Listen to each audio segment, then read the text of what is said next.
Hello बच्चों, आज हम पढ़ेंगे लेटेंट हीट के बारे में।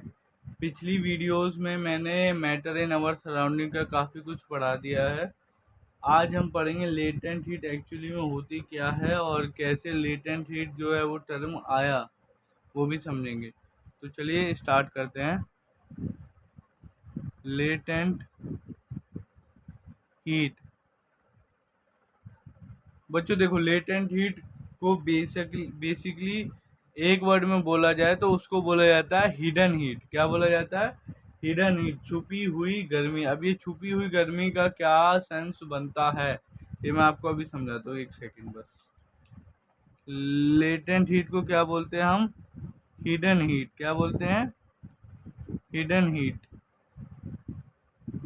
देखो बच्चों, क्या हुआ बाबू, देखो एक एक्सपेरिमेंट किया गया और उसमें क्या एक्सपेरिमेंट हुआ कि एक बीकर लिया, है ना। एक बीकर लिया गया और उसमें क्या किया गया पता है? यहाँ पे ना बर्फ जो है वो डाल दी गई। बर्फ जो है वो बीकर में डाल दी गई। और क्या किया पता है? यहाँ से एक थर्मामीटर लगाया गया। एक बीकर लिया, बीकर में बर्फ डाल दी और थर्मामीटर लगाया गया। क्या किया? एक बीकर लिया, बीकर में बर्फ डाल दी और थर्मामीटर लगा दिया, ताकि हम टेम्परेचर देख सके कि घट रहा है या बढ़ रहा है। और नीचे से क्या किया गया? नीचे से जो है हमारा burner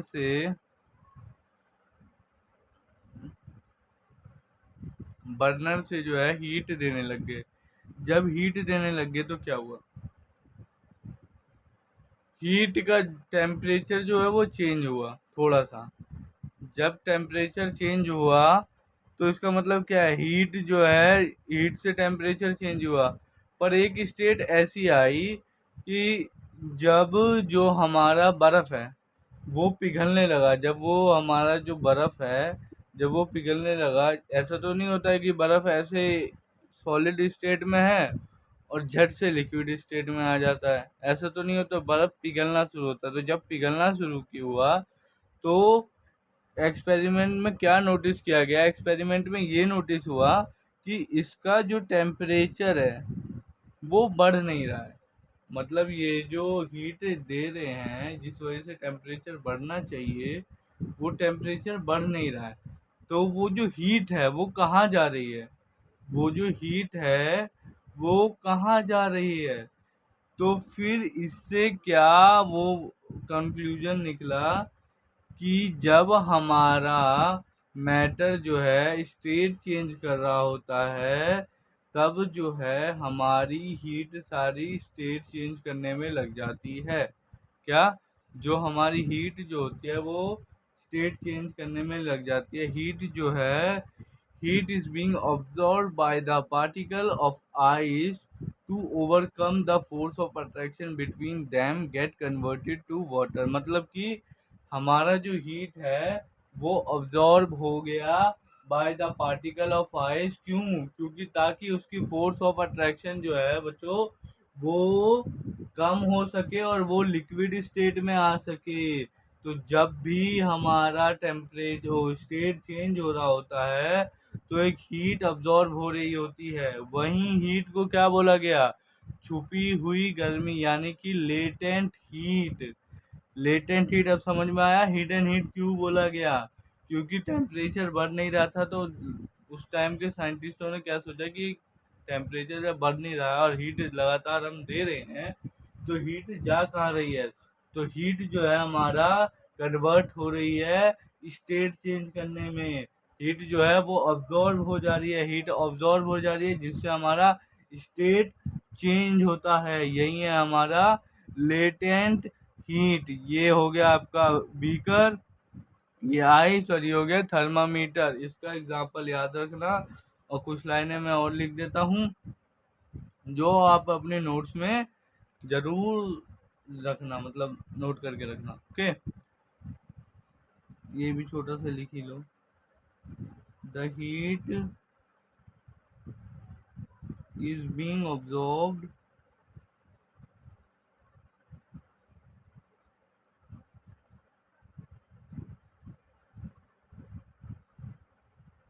by the particle of ice to overcome the force of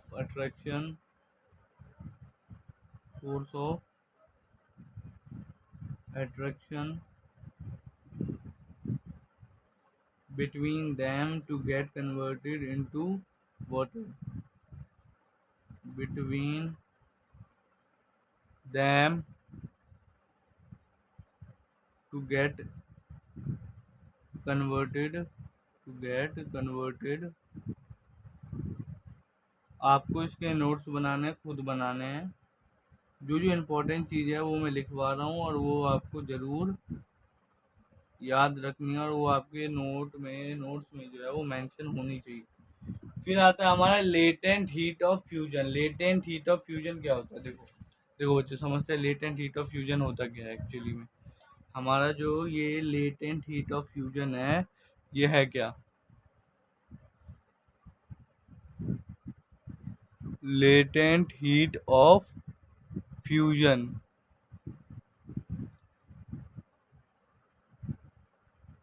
latent heat of fusion. एक सेकेंड बच्चों।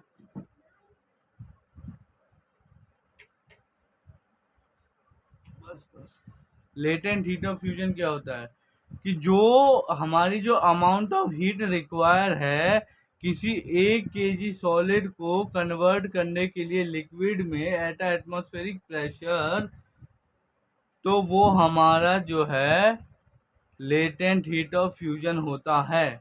अगर हमें 1 किलो सॉलिड है कोई और उसको हमें कन्वर्ट करना है लिक्विड में, तो जितने अमाउंट की हीट रिक्वायर होगी 1 kg सॉलिड को to convert liquid at atmospheric pressure at melting point is called latent heat of fusion. इसकी डेफिनेशन मैं लिख देता हूँ आपके पास जाकि ताकि अगर एग्जाम में आ गई तो आप एज इट इज लिख सको। the amount of heat required the amount of heat required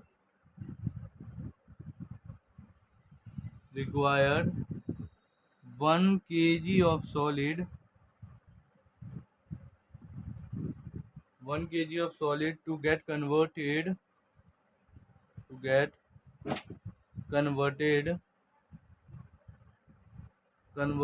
to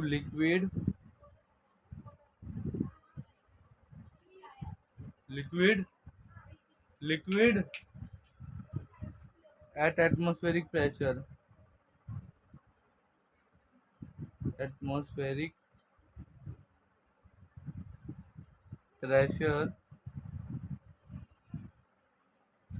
and at melting point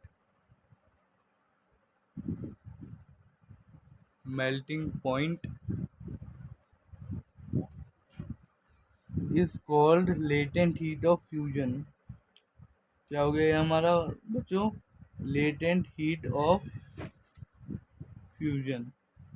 fusion का मतलब क्या होता है? सॉलिड से लिक्विड। अब एक होगा आपका लेटेंट हीट ऑफ वेपराइजेशन, वो भी सेम ऐसा ही है, उसमें खाली सॉलिड की जगह लिक्विड आ जाएगा और लिक्विड की जगह गैस आ जाएगा। सेम यही डेफिनेशन आपकी लिखनी है। एक और होता है हमारा latent heat of vaporization. Latent heat of vaporization इसमें भी सेम होता है कि the amount of heat required to convert 1 kg liquid to get converted 1 kg liquid to gaseous state, यानी कि जितनी अमाउंट मतलब हीट की वो अमाउंट जो 1 किलो लिक्विड को गैस में कन्वर्ट कर दे, उस अमाउंट को बोला जाता है, उस अमाउंट की हीट को बोला जाता है लेटेंट हीट ऑफ फ्यूजन। क्या बोला जाता है? Latent heat of fusion. मैं आपको आगे कुछ क्वेश्चन समझाऊंगा। वीडियो काफ़ी बड़ी हो जाएगी इसलिए इस वीडियो में वो क्वेश्चन नहीं करवा रहा हूँ। मिलते हैं नेक्स्ट वीडियो में। अगर वीडियो अच्छी लगे तो आप उसको लाइक करें, लाइक ना भी करें तो अपने दोस्तों के साथ शेयर करें, क्योंकि लाइक जो है वो कोई दिक्कत नहीं है, आएगी नहीं आएगी, पर जो अगर कंटेंट आपको अच्छा लग रहा है तो अगला आपका जो दोस्त है वो भी उसको इस्तेमाल करना चाहिए, है ना। और ताकि उसका भी भला हो जाए, कर भला तो हो भला, होता है ऐसा, ठीक है। तो मिलते हैं नेक्स्ट वीडियो में, तब तक के लिए गुड बाय।